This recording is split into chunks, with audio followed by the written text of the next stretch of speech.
When it came to the death of your grandmother or your sister, how did you cope? When my grandmother died, like I said, like to go back when you asked, was like, I happy? Well, you asked me, am I happy genuinely? And I said no. Like my grandmother to me is like my mother. I was raised by my grandmother. I lived with my grandmother almost my entire life. Like she took care of me. She had custody of me. She did everything for me. She's the reason I'm who I am today. So with me just saying that, like, I'm pretty sure you kind of get like where I'm going with it. So that, like, it wasn't, like, it was a hard pill to swallow. When my sister died, like, it hurted, of course, really bad because it's like, dang, this is my big sister. Everybody want a big sister or a big brother. So my sister died, I was hurt. Like, I felt so bad, and then she was, like, so young. And I was just scared. I'm like, oh, my God, my sister, like, she really is dead. Like, she's gone. She's not coming back. I was hurt off that, too. But like I said, we didn't really have the best relationship, so that's what really made it hurt even more because it's like, I feel like I didn't even get a chance to know her, and like I will never get a chance to know her. Is there some sort of resentment or guilt because of that? I used to feel like that, but when I was growing up, like I said, I was raised by my grandmother, so my father really wasn't in my life like that. So without him being in my life, that would have been a connection for me and my sister. Because again, I was a kid. So when you're a kid, there's only so much you can do. So at first, I felt like that, but it was like beyond me. It was out of my control. It would get times I would be mad. I would be mad at my mother, like, it's your fault. Now I get mad at my dad, like, it's your fault. Like, I wasn't around my sisters, but things happen.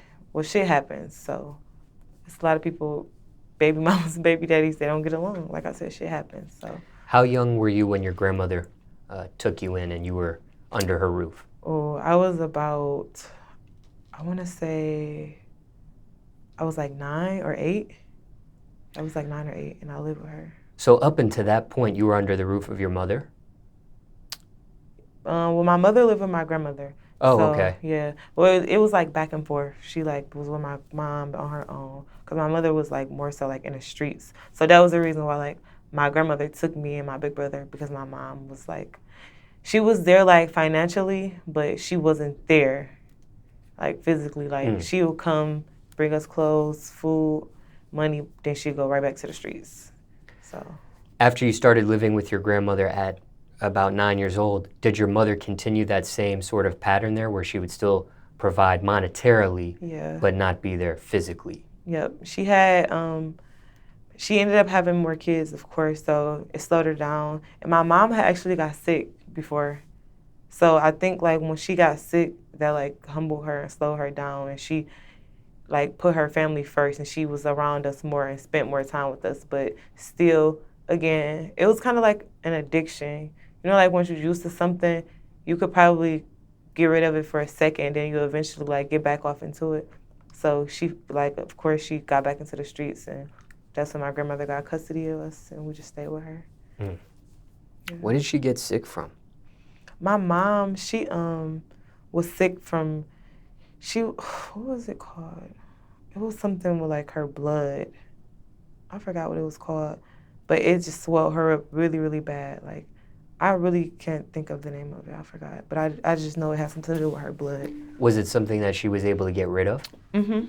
Yeah. Yep. She was able to get rid of it.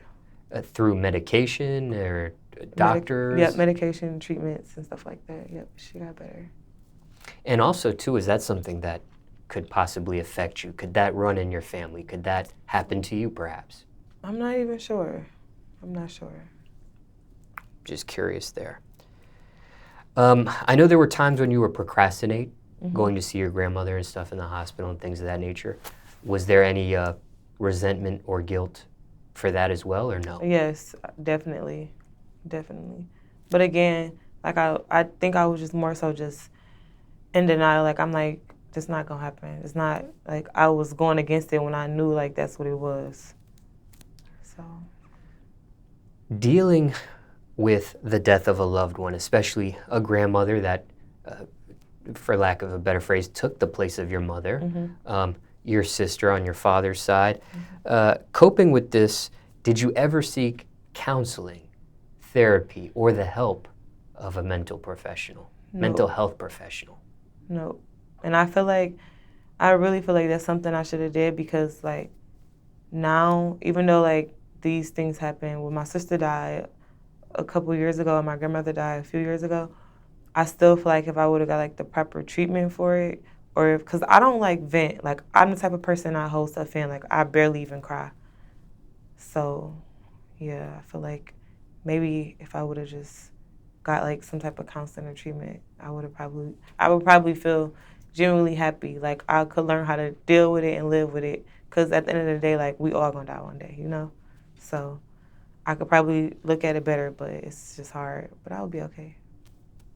Well, one person that may be watching this might say it's never too late Right. to try to get that help, or strategies to cope with something like this, even though time has passed. So maybe something you'll consider.